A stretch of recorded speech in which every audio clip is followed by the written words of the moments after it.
көзөмөлүнөн өттүк. Мындан ары Талас облусуна сапар алабыз. Андыктан Говори ТВ маалымат агенттиги менен бирге болуңуздар. Кызыктуу бар алды да. Кыргызстанда жаңы долбоор жакынкы күндөрү бабалар мурасы укмуштуу Кыргызстан аталышында долбоор старт алат. Бул долбоордун алкагында баардык Кыргызстандын аймагын кыдырып кызыктуу укмуштуу жерлерин тартып, көрөрмандарга көрсөтө баштайт. Долбоор 6 айга уланат. 6 айдын ичинде баардык кыргыз жерин айланып чыгып, лангрид форматы аркылуу чагылдыруу болуп саналат. Негизгиси көрөрмандарга текст катары жана видео катары чагылдыра баштайт. Эмне себептен эң биринчилерден болуп Талас чергесинен баштаганынын себебин уюштуруучулар төмөнкүчө айтып берди. Долбоор Интерньюз Кыргызстан аркылуу ишке ашууда. Эмне үчүн биз Таластан баштадык?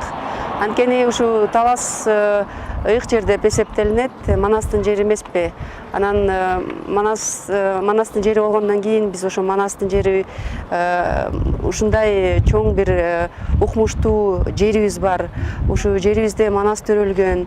Анан деген ушу жери эмне үчүн мындай биз үчүн эмне үчүн сыймыктанчу жер деп ошону көрсөткөнү үчүн бул жерге биз келип отурабыз да. 1-2 күн болду биз келип Манас күмбөзүн тартып, ошол жердеги этнокомплекстерди тартып, анан музейине да кирип аябай мындай сыймыктануу менен чоң бир материалды жасаганы турабыз. Анткени бизге да таасирдүү болду биз көргөн нерсенин баарын.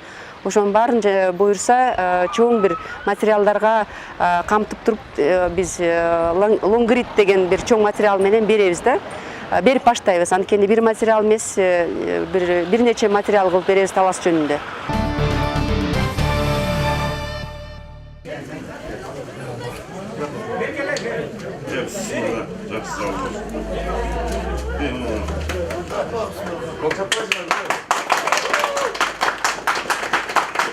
Он 2 май күнү Талас шаарында Кулатуу Эртаймаш Талас Fight клубунун ачылыш салтанаты болуп өттү. Аталган спорттук клубу 2012 жылы жаштардын демилгеси менен ачылып, ошондон бери бир катар спортчуларды машыктырып келет. Учурда бул спорттун түрүнө кызыккан жаштар арбын. Аталган клубда 150ге жакын жаштар бар. Талас Fight клубунун машыктыруучусу Калыс Камчыбековдун айтымында, учурда бул клуб олимпиадалык жана олимпиадалык эмес машыгууларды бирге жүргүзүлүүдө. Айта кетсек, машыгуулар 4 спорттун түрү боюнча жүргүзүлүүдө. Алар кикбокс, бокс, кулатуу эртаймаш, эркин күрөш. Ал эми спорт залдын ремонт иштерин Бакубат Талас фонду каржылаган. Биздин негизи залдын мурунку жагдай абдан оор болчу. Алардын Бакубат фондун берген тыйыны менен биз 1460 квадрат жасадык. Андан кийинки өзгө керектүү балбандар күрөшчү Матус жок болчу. Алматы өзүнүн жогорку кеңештеги Дастан Арсбекович өз колдоосу менен ошол агабыз алып берди.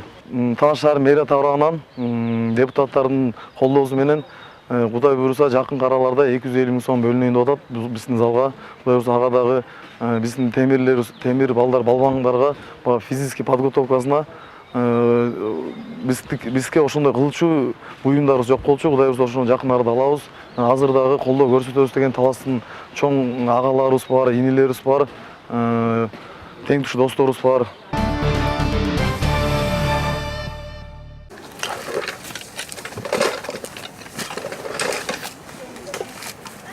Ким ден соолугун чыңдагысы келсе алгач айланасындагы абаны тазаласын деген кеп бар элибизде. 13 майда Талас шаарындагы Алтын Казык соода борборунун жетекчилери баш болгон жана кызматкерлери менен биргеликте тазалык акциясына чыгышты. Бул акцияга чыгуунун максаты белгилүү болгондой. Баарыбыз эле жакын күндөрү токойго эс алууга чыгабыз. Мына ушул учурда эс алгандан кийин таштандыларды таштап кетпей, жыйнап алып кетсе деген уюштуруучулардын тилектери чоң. Жалпысынан бул акцияда 400дөн ашуун кап таштанды чыгарылды. Бул акцияга катышкан Талас шаарындагы Бөкөнбаев көчөсүнүн жашоочуларына дагы терең ыраазычылыктарын уюштуруучулар билдирип өттү.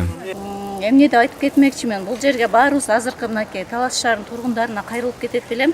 Азыр эс алуу убактысы келип атат, токой болобу, тоо болобу, баардыгыбыз тазалыкты сактай билишибиз керек экен. Азыркы учурда биз Кудай буйруса 400 каптай биз ушундай мусорчолуктук да, мусор основной эле бул жерде салафан кагаздар менен эле бөтөлкөлөр, анан дагы ушундай эле биз өзүбүз эле ошо элдер жеп ичип кеткен эле бош нерселер экен да. Ошону баарыңыздарды жеп бүткөндөн эле тазалыкты сактап кетишиңиздерге чакырат. Мен ойлойм, биз негизи бул биздин Талас токойбу, тообузбу, биздин бул келечегибиз деп ойлойм. Биз мындан кийинки эстафетаны ушу биздин Алтын Казык соода борбору менен тыгыз байланышта аябай бекем жакшы биргеликте иш алып барып келе жаткан чоң компаниялардын бири Forester компаниясы менен Айо компаниясына ушу кийинки эстафетаны тапшырат элек да. Анткени канча бир аймак болсо дагы ошолор дагы бир өздөрүнүн салымдарын кошуп, Таластын тазалыгына өздөрүнүн салымын кошот деген ишенимдемин. Баарыңыздарды мындай туура түшүнөт деп ишене алам.